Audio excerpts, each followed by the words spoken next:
Welcome everyone. My name is Tolu. I'm a Christian dating coach and I wanted to talk about being too focused on marriage. So what I mean by this is you're too focused on when you're going to get married, who your husband is, how you're going to meet him. There's just so much focus on you on trying to understand the dynamics of what it's going to constitute for you to actually get married. Way too much focus, just way too much. And right now I'm accepting applications for my one-on-one program Dating to Marry, where I show women of faith over 30 that are career driven and tired of dating in a toxic way how to attract their husbands by showing them how to date to attract quality men they can marry. So if you're interested in working with me one-on-one and you want to start attracting a different caliber of man, you want to start attracting men that you can build a generational legacy with, then you're free to apply to my Dating to Marry program. Just book a sales call, click the link in my bio to book a call, or send me a DM if for whatever reason you are struggling with the link in my bio, which I doubt, but just book a sales call, okay? Okay, so as always, guys, I'm looking at my notes. This is going to be, I'm always very straightforward. So this is very direct. Y'all are too focused on marriage. Like, you're getting so carried away by it. And I'm going to cover why this is a problem in the way you date. And I'm going to break down to you how it is affecting the quality of dating experiences you're having and how it is attracting toxic men. So the first thing I want to say is you're putting pressure on yourself on just talking to men. Like, you literally cannot just have a conversation with a guy without thinking, does he like me? Did he smile at me? Is this somebody that I can marry? Is this somebody that I can see myself in the future with? You're putting too much pressure on just getting to know a guy. Okay, all you want to do at that point of the process is just get to know him. You don't want to think, is this my husband? Is this not my husband? We don't know yet. Like, we don't have enough information for you to be reaching that conclusion at this point. And this is why with clients, I like to put them through a process where they're clear on their actual dating habits. Like, habit means routine, something that you do repeatedly. What is something you do repeatedly? What is something that you can say that is a consistent pattern with you? That is a habit. And when it comes to the dating scene for a Christian woman, and I get it, we're raised in the faith and there's this presumption that somehow this man is going to fall from the sky, or somehow he's just going to know the minute you meet him that you're his wife. But it doesn't work like that if we're being very practical. It doesn't work like that. There has to be a process behind it, okay? So stop putting pressure on just talking to men. Just talk. Get to know the person. What's they like? What don't they like? Just normal conversation is just like when you're getting to know someone, literally just anyone. It's the same way you want to be approaching dating. It's the same way you want to be approaching men that you are interested in intimately. You don't start from the end. You don't start from thinking, oh, is he somebody I can settle down with? Is this my husband? Is this somebody that I want to be intimate with? That is way too much information with not enough data for you to be able to answer. Okay? It's like trying to predict how you're going to feel tomorrow. How are you going to know? How are you going to know how you're going to feel tomorrow? There's no data for you to be able to come to a conclusion on that. Tomorrow, as scripture says, the day has enough trouble on its own. You can't be carried away by what's going to happen in the near future and so on and so forth. It doesn't mean that it's not important to consider. It just means it's premature, right? So you're too focused on marriage, and as a result, you're putting pressure on just talking to men, right? You're putting pressure on just talking to men. Just talk to him. Like, do you actually even enjoy the conversation? Because what's going to start happening is you're going to start traveling in your head, right? And what I mean by that is you guys are having a great conversation. Immediately you see yourself down the aisle. Exactly, Choma, like Choma says, planning your wedding day. You immediately start seeing yourself down the aisle with this person. Start adding their surname, start seeing him as somebody that this is who I'm committed to. Mind you, no discussion has been had about exclusivity, no comment around going on a date. It's just pure conversation. And that is why you're making it difficult to enjoy the experience of being pursued. That's my second point. Okay. How many of you have actually been pursued? Like, when I say pursued, like a man has shown genuine intentional interest consistently. Not today that he's burning hot and tomorrow he's freezing cold. Like, consistent, persistent interest in getting to know you, in being interested in who you are, in making sure that you understand that he's interested in the way your mind works. But you're not having that experience because you're so focused on Is he talking about marriage? Is he talking about children? Is he talking about settling down? And it makes it different. It makes it difficult for you to enjoy the actual experience of being pursued. And what we do with Dating to Marry clients in our program is outline the process for them to be pursued. What I mean by that, what does it look like for you as a woman of faith to be pursued intentionally by a man that desires commitment? What does that process look like? And that's literally what we handled in the first half of the program, because a lot of you do not understand you are in control of how you are going to make opportunities to meet your spouse. It's kind of like saying you're not in control of your fitness. Of course you're in control of your fitness. If you don't decide to change your diet, if you don't decide to at least sign up for the gym, if you don't decide to at least pay attention to your dating habits, you're not going to get fit. It doesn't matter how much you pray fire or how much you fast. It is not going to happen. If you do a fat diet, it doesn't stay. Anybody that has done a fat diet can tell you this. I personally am not a fan of them, but I don't want to go on a tangent. One of my friends is, now she loves the gym. Okay, if she watches this, she's going to know I'm talking about her. But there was a time that she was on all these diets, and I told her, like, listen, that's not the way, because I love, I enjoy exercise, I enjoy working out, I enjoy the gym, I just enjoy fitness. And I've been telling her for years. Now she loves the gym. Okay, she's always in the gym because it works. It makes you feel good. It makes you feel better. Point I'm trying to make is, if I'm taking this into dating, being pursued makes you feel desired. You are not feeling desired. And it's communicating desperation. Because as a woman, you should be desired. If you're not feeling desired, you're going to operate out of an energy of desperation. That's what's going to happen. Okay, you start operating out of an energy of desperation, and desperation doesn't simply mean, when is he going to ask me out? Desperation means that you are having this constant anxious pattern around men. Oh, is he going to text me? Is he going to call me? Oh, like, is this somebody that, did I say the wrong thing? Did I say the right thing? That is also desperate. Okay, it's also communicating. You don't have to verbally communicate desperation. In fact, a lot of non-verbal communication goes on in dating. And that's why in our program, we like to make sure that our clients are fully aware of how to read men. I teach my clients how to read men correctly, because men think differently than women, so that they're able to process their emotions in a way that doesn't affect the process of getting to know the person they're interested in, or the people. Because you all know I recommend, going on dates with multiple men before committing to one person. Anyway, so that's what happens. You don't enjoy the experience of being pursued. It's difficult because you're not putting yourself in a position to be desired. So how can you pursue something you don't desire? You cannot. That's why this man can be talking to these men, can come in today, go out tomorrow, and are completely focused on another woman. Some of you have, or some of you are in a situation where you're talking to a man that is not even available to you on any level. When I say any level, I mean he's not even emotionally, mentally, physically, spiritually. He's not available. You are literally just there. You are just occupying space. You're either the side chick, or you're waiting for the main girlfriend, the main woman in his life, to kind of move out of the way, which isn't going to happen. If that's your situation, I'm just going to tell you the truth. So you're finding it difficult to enjoy the experience of being pursued, and it's creating all these problems. It is not because you're talking. It's not the guy, sis. It's you. That's why, I'm trying to break this down in a way that you can understand. It is you, it's not the man. It is you, it's not the fact that, he told you, he promised you the world and then something else, whatever. It is you that is making it difficult for you to enjoy the experience of being pursued, right? Because you're too focused on marriage. You're just too focused on it.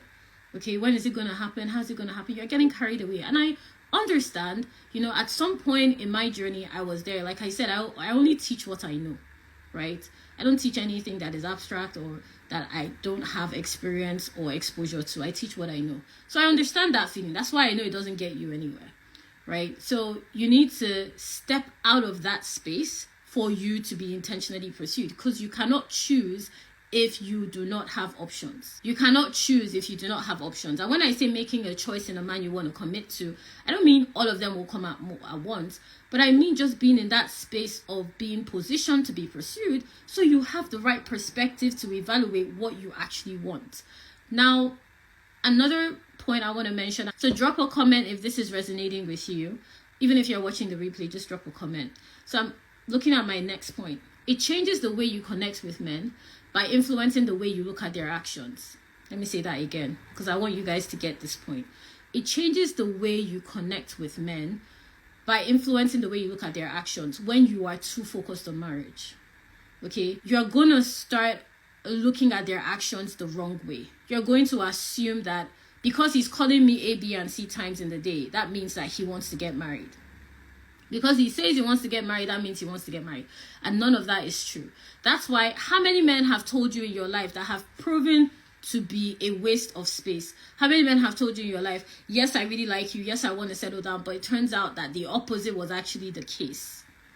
You know, just say me in the comments, because I know this has happened, right? I know this has happened. I don't need to know you, I don't need to know your story, but I do know dating, so I know this has happened. And what happens as a result of that is you start doubting if it's ever going to happen for you. You start doubting if you are ever going to meet, if men actually exist that are in a position to provide you with the kind of partnership you desire. And what you don't understand is it's because you're too focused on marriage, so it's changing the way you are reading actions in the way men are presenting themselves. You're looking at the wrong metrics, okay? You're looking at if he's calling you often, if he's, you know, I don't know, anything you guys are looking at. If he's asking you for, you know, if he's asking you for, if he's the only man that you're talking to, or is asking you for some form of exclusivity in one way or another, you gauge that just by what he's saying. And what we do in the program, right, in Dating to Marry, is that's why I start with the history of clients. Like, I like to know where they've been. I like to know what's been going on with the way they're dating, so that we can inform and properly evaluate how to get them to the point of connecting with men that they can actually marry. You know, I remember a client that she got into a relationship, she was engaged, but because of our program, she realized she didn't want to marry this person. I didn't tell her, don't marry him. I never tell my clients, I've never introduced a client to her husband. I don't do that. What I do is put them through the Dating to Marry process, and they have they have the capacity to make that decision themselves. And she just realized she didn't want to marry this person. It became glaringly obvious to her, because with the tools of the program, she was able to properly, you know, evaluate the situation and understand this isn't the marriage God has called me to. Which is very important, because guess what? She would have entered a marriage that wasn't for her, like I've seen happen with so many women, been frustrated, felt defeated and irritated by the fact that she had chosen this person as her spouse. But instead, she didn't enter that marriage, which is a major win, right? Because that wasn't her husband. So when you're too focused on marriage, you start making stupid mistakes. You guys, I'm direct, so if you can't take it, you know, you start making stupid mistakes. You start looking at the wrong things, thinking that it's going to lead to the right outcome. It doesn't work that way. It doesn't work that way. So when you're too focused on marriage, instead of it actually helping you to meet the right people, it makes it difficult for you to evaluate a man's intentions properly, because you just want to be a missus. You just want to be a wife. You're so focused on it, you kind of get blurry vision around the person that you are choosing to commit to for the rest of your life, right? And then another thing that I want to mention is you start attracting men with a false desire, and this is why you're attracting toxic men. You start attracting men that have a false desire. They basically counterfeits. Men that say they want to commit, they tell you that they want something serious, but guess what? They don't. Men that make it seem as if they intend to build a serious, honest future with you, but guess what? They do not. And the reason you don't pick that up, and I know a part of you knows something is off, but you don't trust yourself enough to listen to that part, because it is not supporting the fact that you want to get married. Meanwhile, that part of you is actually supporting the fact that you want to get married, and it's trying to make you aware that this isn't an option for you. But you don't trust that, so you don't listen to it, right? And then you find yourself attracting men that are counterfeits, that have a false desire, that express to you, you know, intentions that are not true. And, you know, this reminds me of a client that wasn't sure how to go about the dating process. She's a single mom. She wasn't particularly sure how to deal with societal pressure, and she was finding it difficult to navigate the dating scene again as a woman that had been previously married and is now a single mom. So what we were able to do was clarify her identity as a woman. Okay, let's step away. Like I said in a recent live, a lot of you are dating like mothers, whether you do or you do not have children. So with this client, she did have children. She did have children. So let's step away from that identity and let's work on your identity as a woman. And we put her through that process because that's part of the dating to marry process. Because you can't attract a quality man if you don't step into your identity as a woman. It's not the wife in you that is going to attract a man. It is the woman in you. And I like referring to Adam saying, this is now bone of my bone, flesh of my flesh. She shall be called woman. He first identified Eve as a woman. So it's important that that man is able to see you as a woman. I mean, look at Ruth. Before she went to the threshing floor, before Boaz's eyes opened, Naomi literally told her, get yourself together. In other words, go like a woman. Esther went through a whole beauty process before she went to see the king. Right? There's a huge part of you being a woman and being aware of that identity that will shift the way you attract men.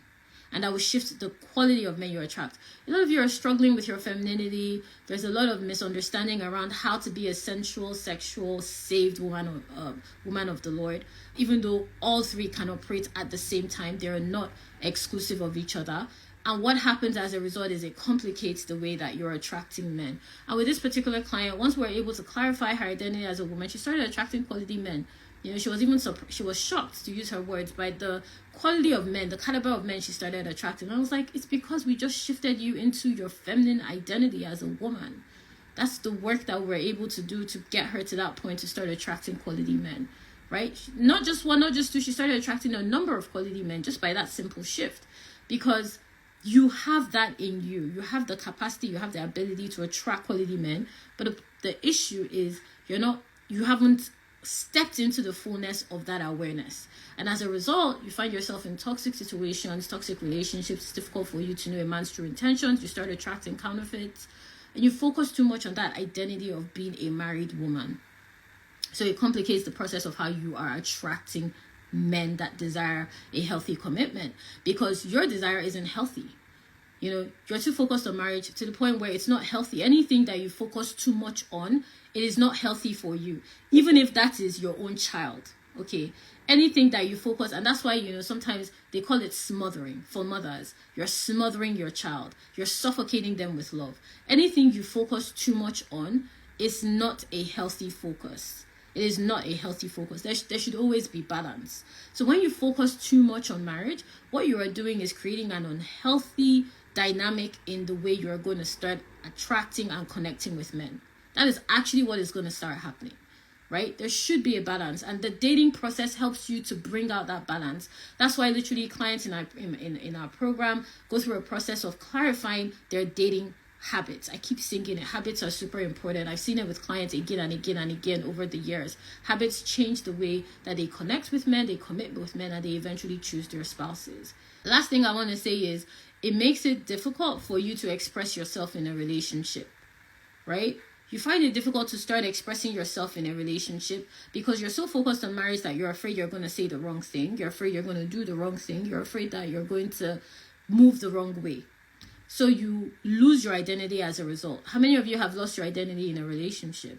That's why it's happening. Because you're so focused on what you want to happen, you're refusing to pay attention to what is actually happening.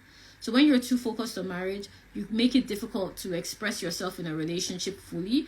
And that expression is super important because that is what is going to tell you if this is somebody that you can actually build a relationship long-term with. That's why you are in short-term relationship cycles, because your dating habits are not reflective of a long-term commitment, right? It's kind of like when I was talking earlier about fad diets. Fad diets can help you lose weight in the short term. It will not work for 6 months. It will not work. There's no way you can keep up with that for a year, right? And it's going to put you in a destructive pattern. And when you go on fad diets, you will discover you gain even more weight back when you get tired of following whatever restrictive dieting is contained in that diet, right? Same way with dating. When you are finding it difficult to express yourself, you are going to find yourself in relationships that are not going to be able to last. They're going to be short term. It's like being, it's like there's just a spark, but there's no substance. It can't move further than a particular point. That's why you find yourself in consistent cycles with different men. It's because you're not stepping into your authenticity in the dating process, and that is where there's substance. That is where there's depth. But because you're not stepping into it, it's difficult for you to attract men in that way. So even if you connect with a quality man, he cannot connect with you in a substantial way because you're not available for that. You're too afraid to express yourself because you're too focused on, I want to get married, I want to be with this person. And then I'm going to add this as well. It makes you pre-commit. You find yourself committing prematurely to relationships that are not worth your time. And pre-commitment here is not just about saying, yes, let's be exclusive. It's not just verbal consent. It is mental consent. It's you literally taking up space in your brain. This person you just met is taking up all your time, all your space, and they haven't expressed a desire to be considered at that level. But because they're giving you a little time and attention, you overestimate something that is so basic. Right? So this is what happens when you're too focused on marriage, okay? That's why it's super important for you to learn how to balance your desire for marriage and work through that desire in a way that allows you to healthily choose a partner. And when you don't do this, what happens is when you're too focused on marriage, puts pressure on just talking to men. It makes it difficult to enjoy being pursued. It changes the way you connect with men by influencing the way you look at their actions. I've already spoken about that at length. It makes you pre-commit. Makes it difficult for you to express yourself in a relationship. And you attract men with a false desire. You keep attracting counterfeits. That's literally your pattern. So yeah, that's what happens when you're too focused on marriage. You want to balance that desire out. And what we do in Dating to Marry is we make our clients understand how to start dating in a way that they will actually step into healthy quality marriages, okay, by working through the way they approach the dating scene, putting them in a position to start attracting quality men so that they are presented with quality options of men and they can choose their partner. Literally had a client alumni tell me the other day, like, she's attracted so many quality men, what she's now looking at is who to choose, right? And that is where you should be as a woman of faith. You should always have options. I don't serve a God of scarcity. My God is a God of abundance. He always provides options. So why would he limit your choices in dating? Why would he limit your choices in marriage? God will always provide. God will always speak a language of abundance. So as a woman of faith, you have the ability to choose, but you need to be in position for that to happen. You need to be in position to be able to make a choice. You need to be in position to be able to have the right perspective. And that's what I show clients how to do through the Dating to Marry program. And this is why my clients have been able, to choose their spouses, step into marriage, and break out of toxic dating cycles, And guys, if you want to work with me one-on-one to start attracting quality men, to have a balanced approach on marriage, then click the link in bio to book a sales call to learn more about my Dating to Marry program. Or if you have any questions about the program, or how to apply, it's the link in bio. But if you have any questions around it, just send me a DM. Okay, make sure to share this with a sister, friend, and like and comment. See you guys next time.